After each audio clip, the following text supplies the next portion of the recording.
When I was 6-year-old, I received my gifts. My first grade teacher had this brilliant idea.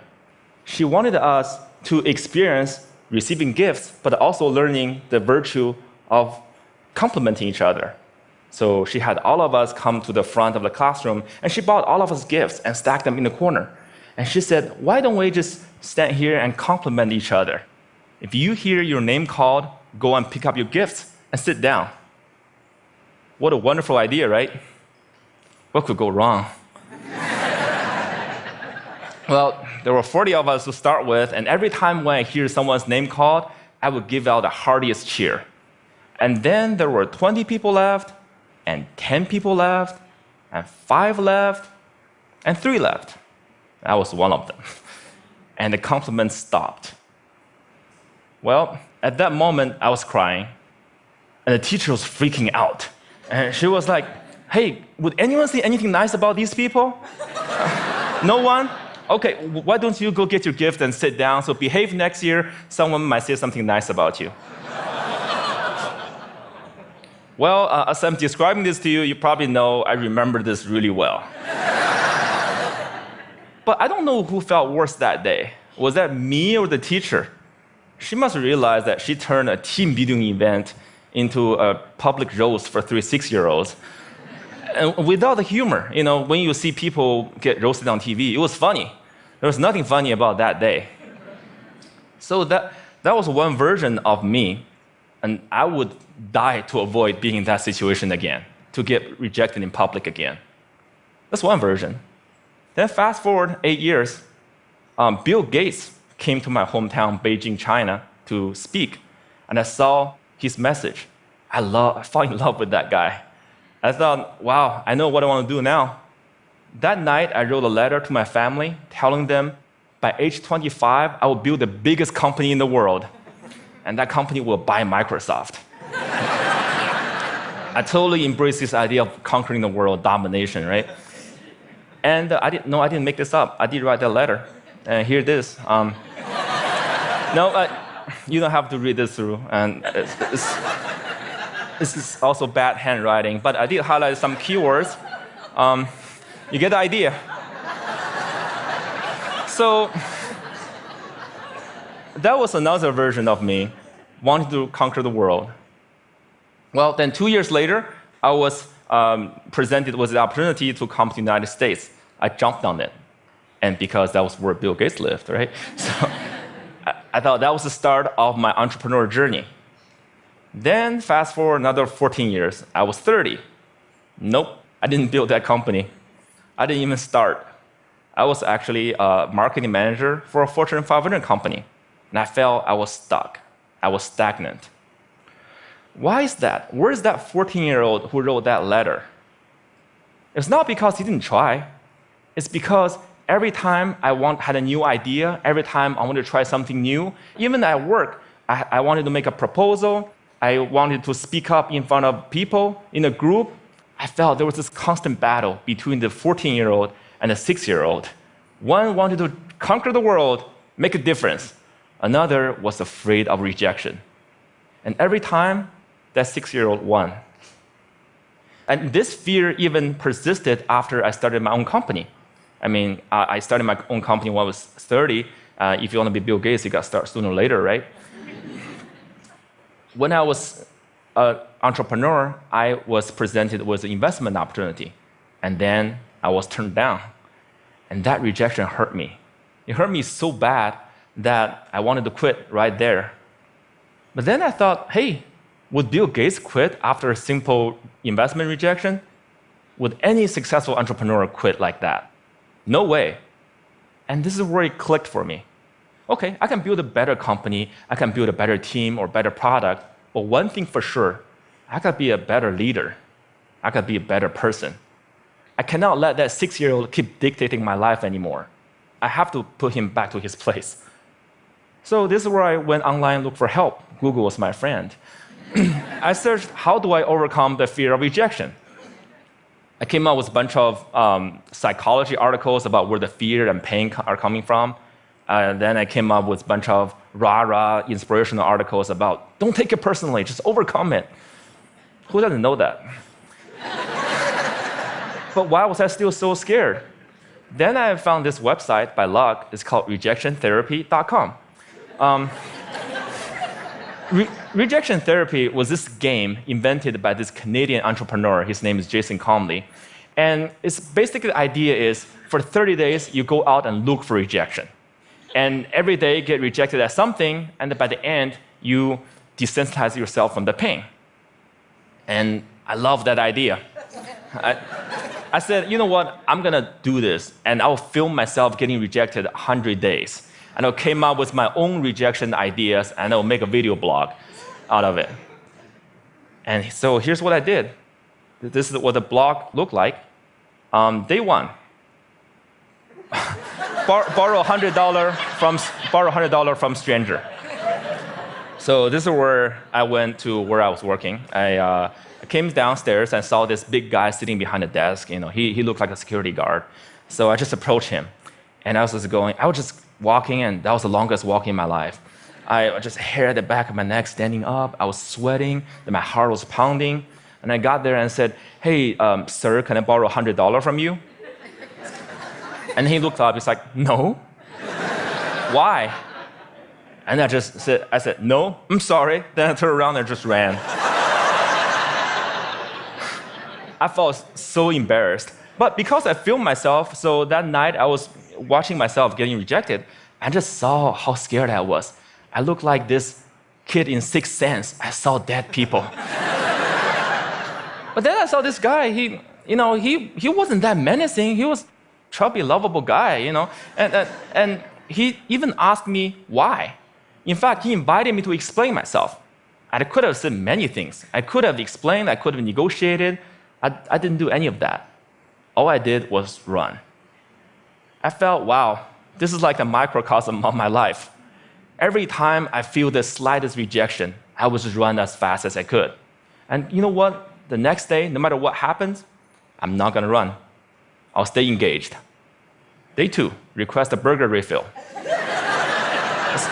This is where I finished, went to a burger joint, I finished lunch, and I went to the cashier and said, "Hey, can I get a burger refill?" And he was all confused. I was like, "What's a burger refill?" I said, "Well, just like a drink refill, but what's a burger?" And he said, "Sorry, we don't do burger refill, man." So this is where rejection happened. I could have run, but I stayed. I said, "Well, I love your burger, I love your joint, and if you guys do a burger refill, I will love you guys more." And he said, "Well, okay, I'll tell my manager about it. Well, maybe we'll do it, but sorry, we can't do this today." Then I left. And by the way, I don't think they ever done burger refill. I think they're still there. But the life and death feeling I was feeling the first time was no longer there, just because I stayed engaged, because I didn't run. I said, "Wow, great, I'm already learning things." Great. And then day three, getting Olympic donuts. This is where my life was turned upside down. I went to a Krispy Kreme. It's a donut shop mainly in the southeastern part of the United States. I'm sure they have some here too. And I went in and said, "Can you make me donuts that look like Olympic symbols?" Basically, you interlink 5 donuts together. I mean, there's no way they could say yes, right? The donut maker took me so seriously. So she put out a paper, started jotting down the colors and the rings. It's like, how could I make this? And then 15 minutes later, she came out with a box that looked like Olympic rings. And I was so touched. And I just couldn't believe it. And that video got over 5 million views on YouTube. The world couldn't believe that either. And because of that, I was on in newspapers and talk shows and everything, and I became famous. A lot of people started writing emails to me and saying, what you're doing is awesome. But fame and notoriety did not do anything to me. What I really want to do was learn and to change myself. So I turned the rest of my 100 days of rejection into this playground, into this research project. I wanted to learn, see what I can learn. And then I learned a lot of things. I discovered so many secrets. For example, I found if I just don't run, if I got rejected, I could actually turn a no into a yes. And the magic word is why. So one day, I went to a stranger's house, I had this flower in my hand, and I said, knocked on the door, I said, "Hey, can I plant this flower in your backyard?" And he said, no. But before he could leave, I said, hey, can I know why? And he said, well, I have this dog that would dig up anything I put in the backyard. I don't want to waste your flower. If you don't do this, go across the street and talk to Connie. She loves flowers. So that's what I did. I went across and knocked on Connie's door, and she was so happy to see me. And then half an hour later, there's this flower in Connie's backyard. I'm sure it looks better now. But had I left after the initial rejection, I would have thought, well, it's because the guy didn't trust me, it's because I was crazy, because I didn't dress up well, I didn't look good. It was none of those. It was because what I offered did not fit what he wanted. And he trusted me enough to offer me a referral, using a sales term. I converted that referral. Then one day, I also learned that I can actually say certain things and maximize my chance to get a yes. So for example, one day I went to a Starbucks and asked the manager, hey, can I be a Starbucks greeter? He's like, what's a Starbucks greeter? I said, do you know those Walmart greeters? You know, those people who say hi to you before you walk in the store and make sure you don't steal stuff, basically. And I want to give a Walmart experience to Starbucks customers. Well, I'm not sure that's a good thing, actually. Actually, I'm pretty sure it's a bad thing. And he was like, oh, yeah, this is how he looked. His name is Eric. He was like, I'm not sure. This is how he was hearing me. I'm not sure. Then I asked him, is that weird? He's like, yeah, it's really weird, man. But as soon as he said that, his whole demeanor changed. It's as if he's putting all the doubt on the floor. And he said, yeah, you can do this, and just don't get too weird. So for the next hour, I was the Starbucks greeter. I said hi to every customer that walked in and give them holiday cheers. By the way, I don't know what your career trajectory is. Don't be a greeter. It was really boring. But then I found I could do this because I mentioned, is that weird? I mentioned a doubt that he was having. And because I mentioned, is that weird? That means I wasn't weird. That means I was actually thinking just like him, seeing this as a weird thing. And again, I learned that if I mention some doubt people might have before I ask the question, I gain their trust. People will more likely to say yes to me. And then I learned I could fulfill my life dream by asking. You know, I came from 4 generations of teachers. And my grandma has always told me, hey, Jia, you can do anything you want, but it'd be great if you become a teacher. But I want to be an entrepreneur, so I didn't. But it has always been my dream to actually teach something. So I said, what if I just ask and teach a college class? So I lived in Austin at the time, so I went to University of Texas in Austin, knocked on professors' doors and said, can I teach your class? I didn't get anywhere the first couple times, but because I didn't run, I kept doing it, and on the 3rd try, the professor was very impressed. It's like, no one has done this before. And I came in prepared with the PowerPoints and my lesson. It's like, well, I can use this. Well, when you come back in 2 months, I'll fit you in my curriculum. And 2 months later, I was teaching a class. This is me. You probably can't see this. This is a bad picture. You know, sometimes you get rejected by lighting, you know. But when I finished teaching that class, I walked out crying because I thought I could just fulfill my life dream just by simply asking. I used to think I have to accomplish all these things, I have to be a great entrepreneur or get a PhD to teach. But no, I just asked and I could teach. And in that picture, which you can't see, I quoted Martin Luther King Jr. Why? Because in my research, I found the people who really changed the world, who changed the way we live and the way we think, are the people who were met with initial and often violent rejections. People like Martin Luther King Jr., like Mahatma Gandhi, Nelson Mandela, or even Jesus Christ. These people did not let rejection define them. They let their own reaction after rejection define themselves. And they embrace rejection. And we don't have to be those people to learn about rejection.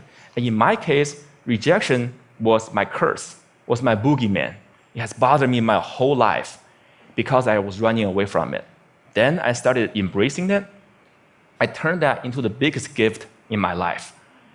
I started teaching people how to turn rejections into opportunities. I used my blog, I used my talk, I used the book I just published, and I'm even building technology to help people overcome their fear of rejection.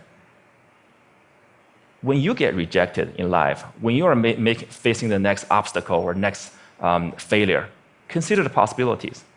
Don't run. If you just embrace them, they might become your gifts as well. Thank you.